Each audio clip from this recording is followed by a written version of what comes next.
बसपा ने बदला अपना आदर्श वाक्य, सर्वजन हिताय सर्वजन सुखाय की जगह रखा नया स्लोगन। नमस्कार साथियों, आप देख रहे हैं हमारे यूट्यूब चैनल एके न्यूज 8887। मैं हूं अवनीश कुमार। चैनल पर नए हो तो चैनल को सब्सक्राइब करें, वीडियो को लाइक शेयर करें। पिछले चुनाव तक बसपा के पैड, बैनर और पोस्टरों में सर्वजन हिताय सर्वजन सुखाय लिखा होता था। लोकसभा चुनाव के बीच पार्टी के रुख में बदलाव का संकेत देते हुए बहुजन समाज पार्टी ने सर्वजन हिताय सर्वजन सुखाय के अपने आदर्श वाक्य को बदलकर बहुजन हिताय बहुजन सुखाय कर दिया है, जो पार्टी के अपनी जड़ों की तरफ लौटने का संकेत है। बसपा की ओर से जारी प्रेस विज्ञप्ति में पार्टी अध्यक्ष मायावती की बृहस्पतिवार को महाराष्ट्र नागपुर में होने वाली चुनावी सभाओं की जानकारी देते हुए बहुजन हिताय बहुजन सुखाय वाक्य का इस्तेमाल किया। अपनी स्थापना के 2 दशक से भी ज्यादा समय बीतने के बाद बसपा ने 2007 के उत्तर प्रदेश विधानसभा चुनाव में अपने सोशल इंजीनियरिंग फार्मूले के जरिए उच्च जातियों को पार्टी के साथ जोड़कर उत्तर प्रदेश में पहली बार पूर्ण बहुमत से सत्ता हासिल की थी।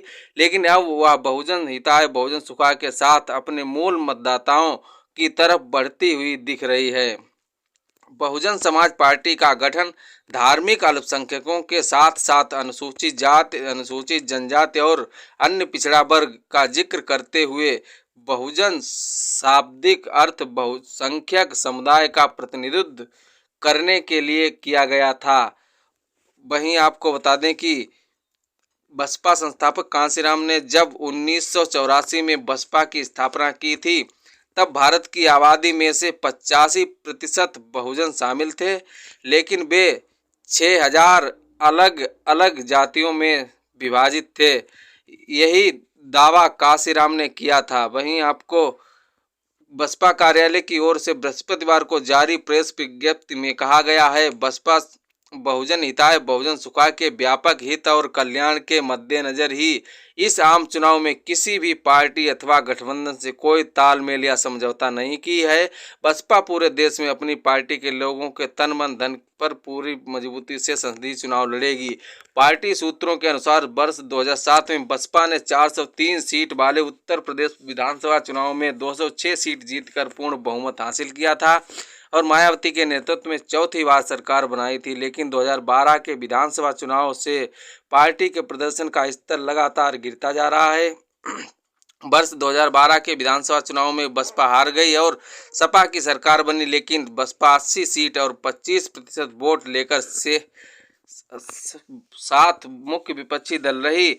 5 साल बाद 2017 के विधानसभा चुनाव में बसपा की सीट संख्या तेजी से घटकर 19 रह गई और उसका वोट शेयर घटकर 20% के आसपास सिमट कर रह गया। बसपा ने पिछला लोकसभा चुनाव समाजवादी पार्टी के साथ गठबंधन में लड़ा था और 19% से अधिक वोट हासिल करने के साथ 10 सीट पर विजय हासिल की थी। वहीं आपको बता दें, लेकिन इसके पहले 2014 में अकेले दम पर वह कोई भी सीट जीतने में असफल रही, लेकिन अपना वोट प्रतिशत बरकरार रखा था। वर्ष 2022 के विधानसभा चुनाव में 403 में से बसपा को सिर्फ एक सीट पर जीत मिली। पार्टी के एक नेता ने नाम न छापने की शर्त पर कहा कि 2022 के विधानसभा चुनाव में पार्टी की हार के बाद उत्तर प्रदेश की राजनीति में प्रासंगिक बने रहने के लिए बसपा को अपने मूल मतदाताओं को जोड़े रखने की चुनौती का सामना करना पड़ रहा है।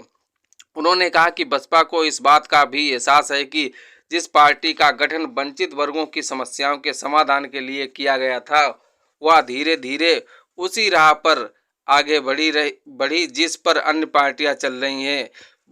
वहीं आपको बता दें कि बहुजन समाज पार्टी ने बसपा के एक अन्य नेता ने कहा कि बसपा का गठन ब्राह्मणवाद और मनुवाद के खिलाफ हुआ था। इसकी ताकत उन वर्गों की एकता में थी जो संपन्न और ऊंची जातियों के खिलाफ थे। उन्होंने कहा कि बाद में सवर्णों ने पार्टी के पदों और टिकटों के आवंटन की प्रक्रिया पर कब्जा कर लिया, जिससे दलित खुद उपेक्षित महसूस करने लगे। उन्होंने कहा कि पार्टी के लिए सबसे बड़ा काम अपने लगभग 13% वोट को बनाए रखना है, जो उसे 2022 के चुनावों में मिला था। एक अन्य नेता ने कहा कि बसपा की ताकत उसका वफादार वोट बैंक है, जो हमेशा उसके साथ रहा है। उन्होंने कहा कि इस कोर वोट की वजह से ही ऊंची जातियों समेत बाकी सभी जातियां पार्टी के साथ आई थी। अगर ये कोर वोट बिखर गया तो पार्टी की ताकत खत्म हो जाएगी। बसपा की उत्तर प्रदेश इकाई के अध्यक्ष विश्वनाथ पाल ने कहा कि बहुजन का मतलब सर्वजन या सर्व समाज है। उन्होंने कहा कि बसपा देश की एकमात्र पार्टी है जो सर्व समाज को प्रतिनिधित्व प्रदान करती है। उन्होंने कहा कि बसपा से पहले समाज में ऐसे भी वर्ग थे जिन्हें चुनाव लड़ने का मौका नहीं मिला, चाहे वह पाल, मौर्य, प्रजापति या फिर विश्वकर्मा रहा हो।